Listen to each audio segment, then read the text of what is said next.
O grupo de trabalho da pecuária sustentável, em parceria com o Instituto de Manejo e Certificação Florestal e Agrícola, promoveram um seminário sobre redução das emissões de gases do efeito estufa e aumento da produção de carne na Amazônia.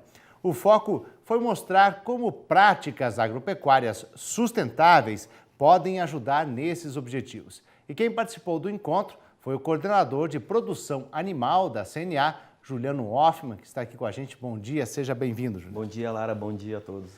Primeiro vamos explicar então o que é o GTPS. Então, Lara, o GTPS foi um grupo criado por diferentes segmentos, setores da cadeia produtiva, principalmente da carne bovina. Então você tem varejo, você tem produtores, representados inclusive por algumas federações, FamaSul, Famato, FAENG, fazem parte do GTPS. Você tem representantes de organizações não governamentais, as ONGs, que trabalham com essa parte de preservação, representantes da academia e representantes individuais, inclusive, que opinam sobre esse assunto da sustentabilidade, que é um tema hoje que está na pauta mundial, né? Redução de gases de efeito estufa, etc. A ideia do grupo é debater tecnicamente e fundamentar isso, né? Ou seja, não deixar que ideologias transpareçam em cima da produção pecuária, mas quantificar essas emissões de gases de efeito estufa pela pecuária, que sim, a pecuária tem a sua parte na emissão, mas ela não pode ser a única culpada, ou ela não pode ser a única a ser responsável por essas emissões, né? A gente tem outras fontes de emissão de gases de efeito estufa. Então esse grupo trabalha para trazer experiências, promover, ajudar a capacitação dos pecuaristas, principalmente em regiões onde o problema é mais sério. Então uma das regiões onde mais se trabalha com essas experiências é realmente no Mato Grosso, no interior do Mato Grosso e no interior do Pará, né? que engloba ali, como você muito bem disse, o bioma amazônico, onde é alvo, né, de muitas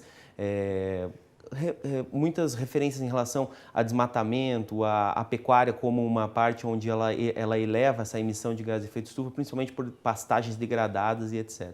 O que você considera quais são as principais estratégias do grupo de trabalho?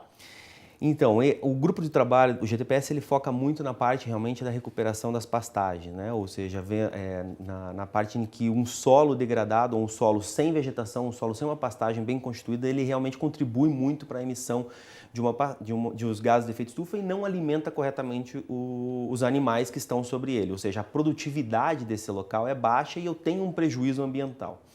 A nossa participação junto lá ao GTPS, a CNA ainda não é membro do GTPS, né? Ela estuda isso, mas as federações, como eu mencionei, já são membros do GTPS, ou seja, desse segmento do produtor rural, é trabalhar realmente com os outros pilares. Então você tem esse pilar nutricional da parte da pastagem, mas você tem também um pilar que seria ambiental, nessa parte do gás de efeito estufa, e um pilar social, ou seja, ver como é que é a condição de vida desses produtores rurais nesse local, né? Assistência à saúde, esgoto, ou seja, escolas, essas coisas onde as pessoas, encanamento, água disponível, luz, essa parte social também é importante nesse critério de sustentabilidade. Então, a ideia do segmento produtivo é desmistificar que sustentabilidade é única e exclusivamente critério ambiental, não é. Dentro da parte econômica, nos três pilares, seriam econômico, ambiental e social, o econômico entra essa parte nutricional e a gente defende também a parte da sanidade, ou seja, não adianta eu recuperar uma pastagem, dar um alimento correto para o animal se ele estiver doente, como por exemplo uma doença crônica, uma brucelose, uma tuberculose, onde a produtividade dele é menor. E terceiro, um melhoramento genético. Óbvio que animais que possuem uma produção, uma aptidão melhor, um melhoramento genético desde o seu nascimento para a produção de carne, dando uma sanidade adequada, uma nutrição adequada com uma pastagem, eu vou ter uma produtividade melhor e essa minha propriedade, essa minha atividade será mais sustentável. Agora, Juliano, os produtores rurais já trabalham com o conceito de sustentabilidade. Existem diversos projetos, né, nessa área, inclusive a assistência técnica e gerencial do Senar atuou com esse mesmo foco? Exato, a assistência técnica gerencial do Senar é importantíssimo nisso, porque o que mais a gente precisa fazer é com que essas tecnologias que são pesquisadas por esse grupo, que são pesquisadas por grupos de universidades, cheguem ao produtor de uma maneira onde ele entenda a importância de implementar aquilo, com medidas simples, fáceis, ou saber tomar a decisão, por exemplo, se aquela pastagem precisa ser totalmente recuperada, se ela precisa ser recuperada ou se ela precisa ser refeita.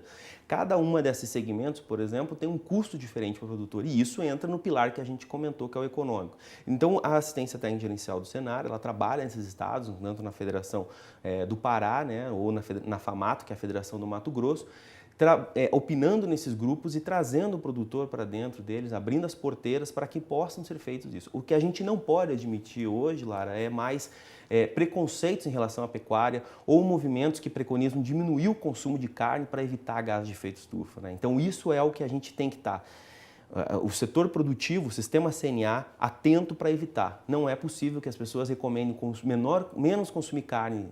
menos carne de bovinos, por exemplo, para diminuir o gás de efeito estufa. Isso não tem relação. As práticas e a recuperação de pastagem, a mitigação, a absorção do solo pela pastagem e também nos sistemas de integração lavoura, pecuária e floresta são fundamentais para mitigar qualquer discussão em relação a gases de efeito estufa na pecuária. E garantir essa imagem no mercado internacional, principalmente, né? Exatamente. Que a discussão na Europa, principalmente, é justamente acabar com essa imagem da pecuária brasileira, né? Sim, eles ou outros mercados internacionais apontam muito o dedo para a gente preservar o que eles não têm há séculos, né? Então eles não têm mais o que preservar, eles não têm mais floresta, eles não têm mais cobertura nativa, mas eles apontam o dedo, as instituições financiadas às vezes por grupos internacionais apontam o dedo para o Brasil, tentando fazer com que a gente preserve, e é de interesse do produtor rural preservar, pelo simples fato, Lara, de que uma floresta bem preservada, ela influencia diretamente no clima. Então, o meio ambiente influencia no clima. A floresta amazônica é um seguro para o Brasil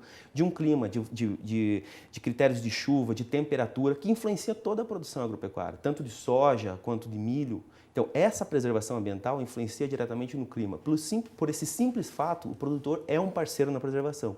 O que ele não pode ser apontado como o pecuarista, no caso, como o principal emissor ou principal degradador do meio ambiente. Agora, é importantíssimo, né? A questão da recuperação de pastagem é o ponto base para essa. É o ponto base porque ela tem, além de ela influencia nos 3 pilares, né? Então, o produtor tendo uma melhor produtividade, ele terá um aspecto econômico melhor, ela influencia diretamente no meio ambiente, por essa parte onde há os estudos que comprovam que essa pastagem reabsorve, né, o carbono emitido pela degradação ou então pelo que a gente chama do arroto, da eructação do boi, que é um mecanismo natural do animal. Então eles existiram e isso sempre existiu. Isso está sendo mensurado agora, verificado pela quantidade de animais do rebanho e da qualidade que nós temos no Brasil.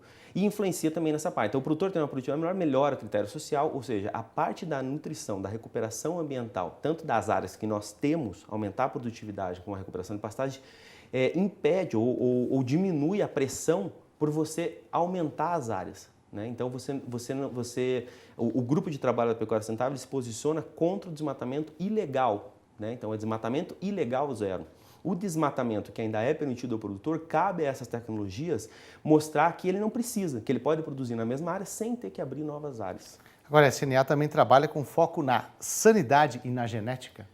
Sim, a gente tem dentro da CNA um grupo de trabalho de sanidade animal, né, coordenado pelo Décio Coutinho, alocado na Superintendência Técnica, onde o Bruno Luque é o superintendente técnico, que presta esse auxílio para fazer com que essa parte de sanidade seja mais entendível, né? Seja mais maleável, mais entendível realmente pelo produtor e com que ele possa implementar e seguir um calendário vacinal. E a parte de genética, a gente tem as associações de raça junto com os protocolos de rastreabilidade, ou seja, a promoção junto à coordenação, a Comissão de Pecuária de Corte da CNA, cujo presidente é o presidente Antônio Pitangui de Salvo. O Rafael Linhares é o nosso assessor técnico, ele faz essa parte junto com o Ministério no aumento da exportação de material genético. Né? Então, esse material genético brasileiro hoje reconhecido no mundo, ele está disponível para o produtor aqui também. Ok, eu agradeço a participação do coordenador de produção animal da CNA, Juliano Hoffmann. Muito obrigado, tenha um bom dia. Muito obrigado, bom dia.